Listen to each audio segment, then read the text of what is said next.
way of using radiation therapy to treat exudative macular degeneration. These are my financial disclosures. I have no personal financial interest in any exudative AMD treatment or ophthalmic treatments. This applicator is used by placing the instrument through the subtenon space around the globe to the macular region, where it is localized using the transillumination. This is an extraocular procedure where the device is placed over the sclera and extends to the macular region. Transillumination, visualized through an indirect ophthalmoscope, is used to position the device behind the macular lesion, and correct positioning can be accomplished in less than 1 minute. The device is then held for a predetermined dwell time based on measurement of the lesion height from the probe. The usual dwell time is 4 to 5 minutes, and the device is removed immediately following treatment. This is a one-time 10-minute procedure. The brachytherapy is similar to that used for other types of cancers, including ocular melanoma, but at a much higher dose. The strontium-90 provides the beta radiation, and this is a reusable source. The radiation works by damaging the DNA of unwanted cells, which replicate faster and are more susceptible to damage. Radiation has the potential to attack macular degeneration on 3 fronts: inhibiting angiogenesis, reducing inflammation, and decreasing fibrosis.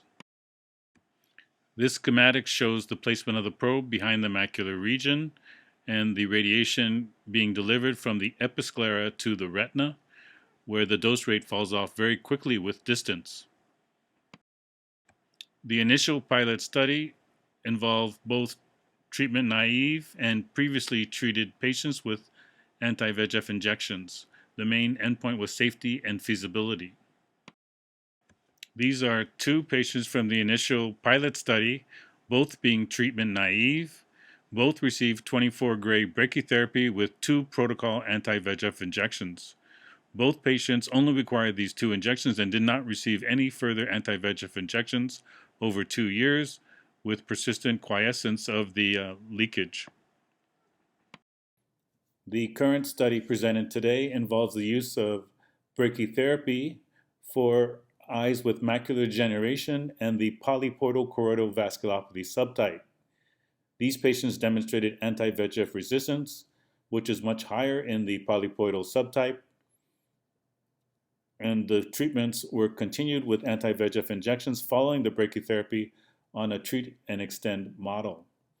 Patients had to have shown persistent fluid or edema despite anti-VEGF treatments, and the lesion diameter had to be within 1.0 millimeters and 3.75 millimeters with a best corrected vision of 20/40 or worse.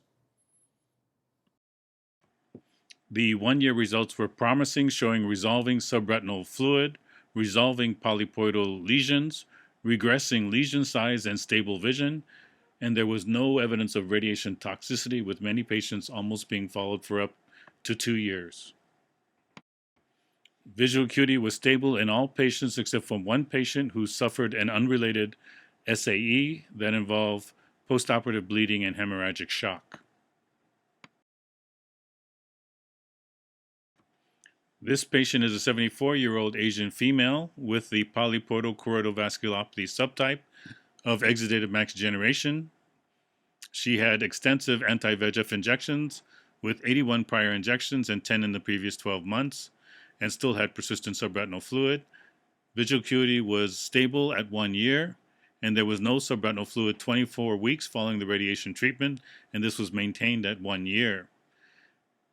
On the bottom slides, there was a marked decrease in the size of the lesion on OCT angiography.